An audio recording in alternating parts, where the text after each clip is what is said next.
Luc, chapitre 6. Un jour de sabbat, appelé second premier, Jésus traversait des champs de blé. Ses disciples arrachaient des épis et les mangeaient après les avoir froissés dans leurs mains. Quelques pharisiens leur dirent: Pourquoi faites-vous ce qu'il n'est pas permis de faire pendant le sabbat?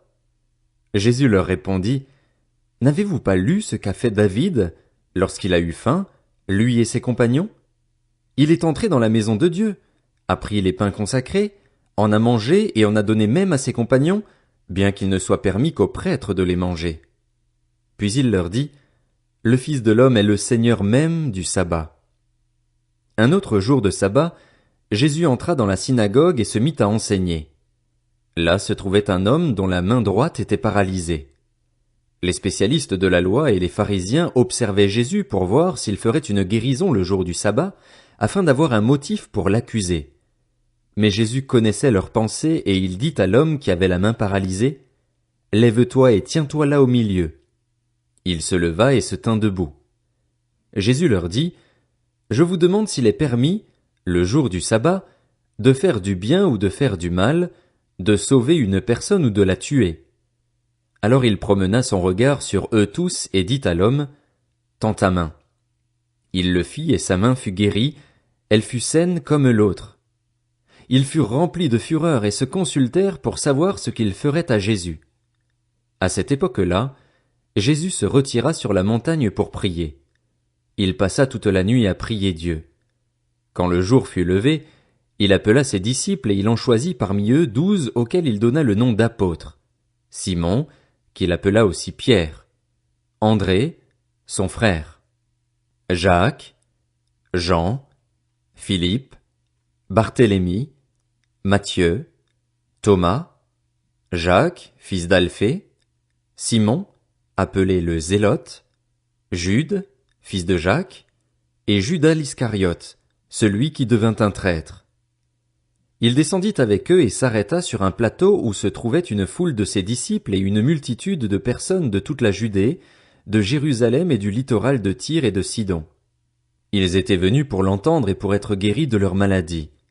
Ceux qui étaient tourmentés par des esprits impurs étaient guéris, et toute la foule cherchait à le toucher parce qu'une force sortait de lui et les guérissait tous.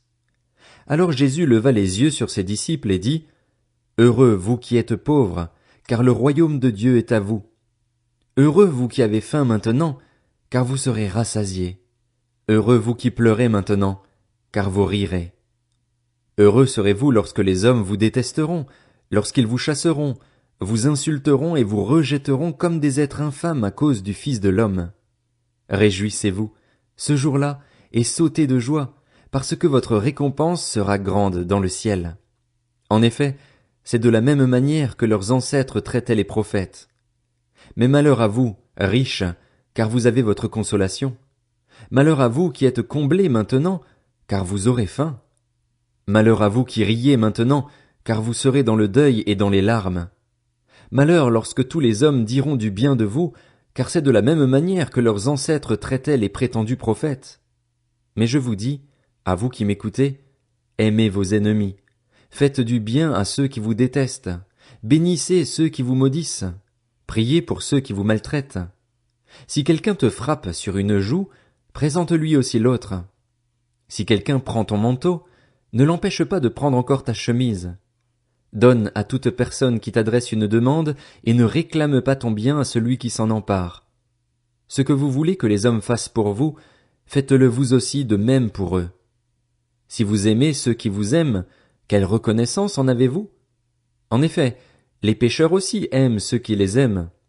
Si vous faites du bien à ceux qui vous font du bien, quelle estime en avez-vous?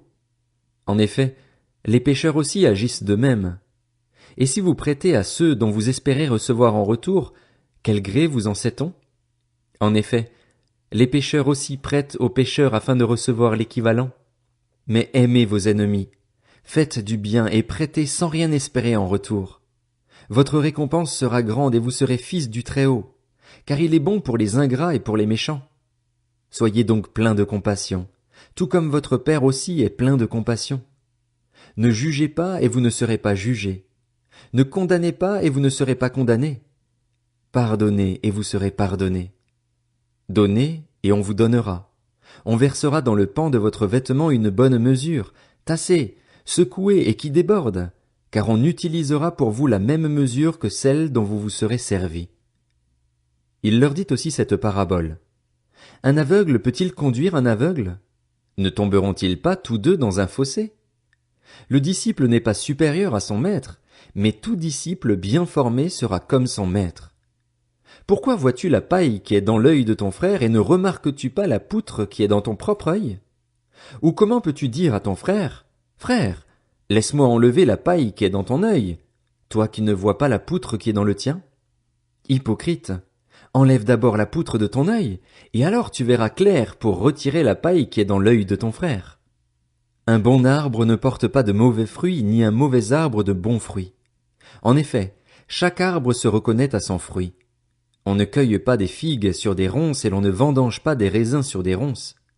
L'homme bon tire de bonnes choses du bon trésor de son cœur, et celui qui est mauvais tire de mauvaises choses du mauvais trésor de son cœur. En effet, sa bouche exprime ce dont son cœur est plein. Pourquoi m'appelez-vous Seigneur, Seigneur, et ne faites-vous pas ce que je dis? Je vais vous montrer à qui ressemble tout homme qui vient à moi, entend mes paroles et les met en pratique. Il ressemble à un homme qui, pour construire une maison, a creusé profondément et a posé les fondations sur le rocher. Une inondation est venue. Le torrent s'est jeté contre cette maison sans pouvoir l'ébranler, parce qu'elle était fondée sur le rocher.